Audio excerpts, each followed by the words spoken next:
आप सभी ने क्वेश्चन नंबर 50 तक पढ़ चुका था। आइए क्वेश्चन नंबर 51 की ओर चलते हैं। चलिए बताइएगा, संचालन एवं नियामन समिति के अध्यक्ष कौन थे? तो यह डॉक्टर राजेंद्र प्रसाद हो जाएंगे। क्वेश्चन नंबर 52, सांची का स्तूप यूनेस्को विश्व धरोहर में कब शामिल किया गया था? तो यह 1989 में यूनेस्को का। सांची कहाँ पर है? तो सांची गुजरात में। सांची कहाँ पर है? गुजरात में है। 53, शाहनामा पुस्तक के लेखक कौन थे? तो यह फिरदौसी थे। यह किनके दरबार में रहते थे? तो महमूद गजनवी के दरबार में रहते थे। और महमूद गजनवी किस वंश का शासक था? तो यामनी वंश का शासक था। तुर्क जनजाति था, वो अफगानिस्तान से आया था।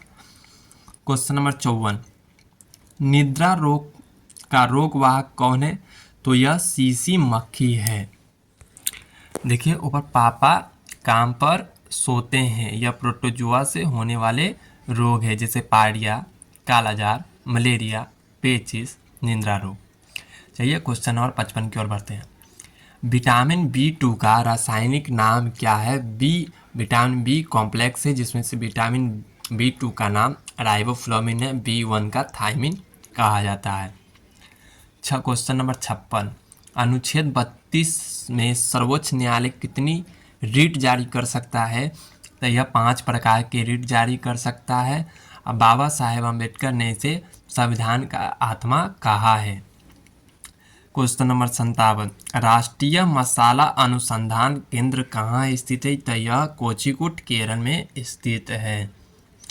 क्वेश्चन नंबर 58, फास्टिंग फिस्टिंग पुस्तक के लेखक कौन है? तो यह अनीता देसाई है। चलिए कुछ बताइएगा। My song my life Ravishankar Prasad. Changing India पुस्तक के लेखक Manmohan Singh. I do what I do, यह रघुराम राजन ने लिखा है। The God of small things Arundhati Roy ने लिखा है। चलिए क्वेश्चन नंबर 59, बताइएगा तीसरी बौद्ध संगति के अध्यक्ष कौन थे? तो मोकली पुत्र गोसाल थे। और तीसरी में कौन से अध्यक्ष थे? तो ये कहाँ पर हुआ था? तो यह पहला राजगिरी में हुआ था, दूसरा वैशाली में, तीसरा पाटलिपुत्र और चौथा कुंडलवन में हुआ था। यह अशोक के समय हुआ था। क्वेश्चन नंबर 60, आज के लास्ट क्वेश्चन, दर्पण एकेडमी ऑफ परफॉर्मिंग आर्ट्स के सह संस्थापक कौन है? तो यह मृणाली साराभाई है। इसकी पुस्तक है एक, उसका नाम बताइएगा। चलिए आइए करेंट अफेयर्स की ओर बढ़ते हैं। चलिए करेंट अफेयर्स पर आ गए हैं, करेंट अफेयर्स वाले पेज पर। चलिए आज का, हाल ही में पृथ्वी के ध्रुवों का अध्ययन करने के लिए प्री फायर मिशन कहाँ लॉन्च हुआ है? तो यह न्यूजीलैंड में लॉन्च हुआ है। और किसने लॉन्च किया है? तो यह नासा ने लॉन्च किया है। ये किसकी स्पेस एजेंसी है? तो यह अमेरिका की स्पेस एजेंसी है। किस देश ने तलाक को वैध बनाने वाले विधेयक को पारित किया है? तो यह फिलीपींस देश हो जाएगा। यहीं पर अंतर्राष्ट्रीय चावल अनुसंधान केंद्र है और ये फिलीपींस की राजधानी मनीला है। किस देश ने तालिबान को आतंकवादी सूची के लिस्ट से हटाने की घोषणा की है? तो यह रूस ने की है। और रूस की करेंसी क्या है? रूबल है और इसकी राजधानी मॉस्को है। चलिए अगला, हाल ही में किस देश के माउंट मंगोलो में भूस्खलन से 2000 लोग लापता हुए हैं? तो यह पापुआ न्यू गिनी में लापता हो चुके हैं, भूमि धंस गई है। विश्व भूख दिवस 2024 कब मनाया गया है? तो यह 28 मई को मनाया गया है। आइए अगले पेज पर अब चलते हैं।